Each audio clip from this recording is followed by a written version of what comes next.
Yapaka et le Ligueur vous présentent Être parent c'est, un podcast qui donne la parole aux parents. Des femmes et des hommes y témoignent de leur quotidien avec leurs enfants, leurs difficultés, leurs questionnements, leurs astuces et autres bouts de ficelle. Chaque quinzaine, retrouvez un nouvel épisode Être parent c'est sur toutes les plateformes de podcast. Bonne écoute! Je suis Jennifer, maman de 3 enfants adolescents de 21, 18 et 13 ans. Pour moi, être maman, c'est un bon mélange de savoir donner de l'amour, faire preuve de beaucoup de patience et se remettre en question perpétuellement. Alors, quelque chose qui est difficile pour moi, c'est de... Je ne sais pas comment le formuler, mais c'est de les voir devenir autonomes. Donc, petit à petit, leurs ailes se déploient de plus en plus. Et donc, ça veut dire qu'un jour, ils vont partir. Et ça, c'est très difficile. C'est très difficile. Et en même temps, c'est hyper enrichissant. Parce qu'on les a fait pour ça, pour les voir devenir des adultes épanouis, autonomes. Mais en fait, c'est très ambivalent, cette période d'adolescence, à tout point de vue. C'est difficile parce qu'il y a des disputes et il y a beaucoup d'amour aussi. Il y a cette histoire de prise d'autonomie et en même temps on veut les garder près de nous. En fait, c'est finalement pas très différent de quand ils étaient tout bébés parce qu'ils peuvent être adorables une minute et détestables la minute d'après. Et ça, c'est leurs émotions. Mais bon, c'est leurs hormones qui leur jouent des tours. Il faut vraiment faire preuve de beaucoup d'adaptation. Je dirais que le plus difficile pour moi, c'est de m'adapter. On a des ados qui vont relativement bien, avec évidemment des chagrins d'amour, un peu de déprime passagère, etc. On est très soutenants, mon mari et moi, vis-à-vis de tout ça. Et si ça ne suffit pas, de leur trouver des ressources extérieures pour les aider, que ce soit des psychologues ou autres. Je crois que c'est important d'oser demander de l'aide, en fait, si c'est nécessaire, vraiment. Il y a quelque chose d'important pour nous, et ça fonctionne bien dans la relation, c'est qu'on met toujours un petit peu d'humour. On dédramatise souvent des situations grâce à l'humour. Donc...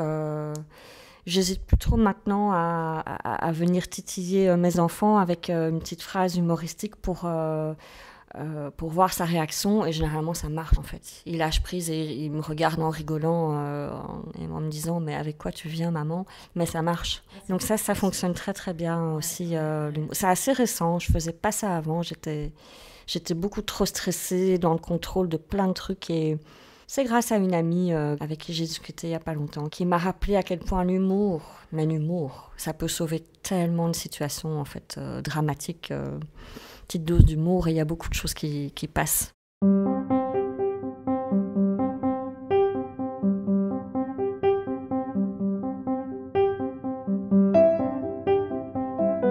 Les écrans, c'est un énorme sujet auquel on est absolument tous confrontés.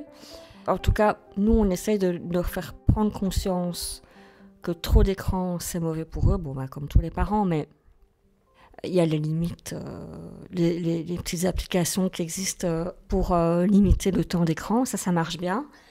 Et puis, c'est surtout leur proposer autre chose. Le week-end, on sort un jeu de société, on propose un temps de lecture ou une promenade. Alors, généralement, ils nous envoient à la gare. Mais on lâche pas, c'est-à-dire qu'on continue à proposer le jeu, la promenade, la balade en vélo.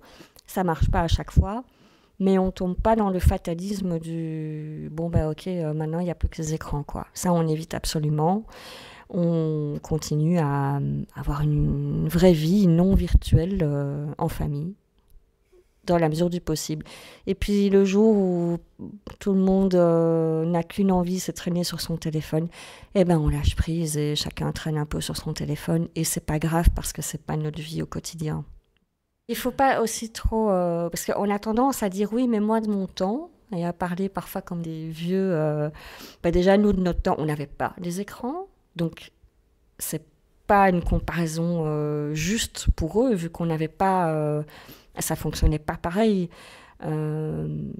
Donc, essayer de s'adapter à quelque chose de juste pour eux, de juste pour nous et de juste pour leur santé.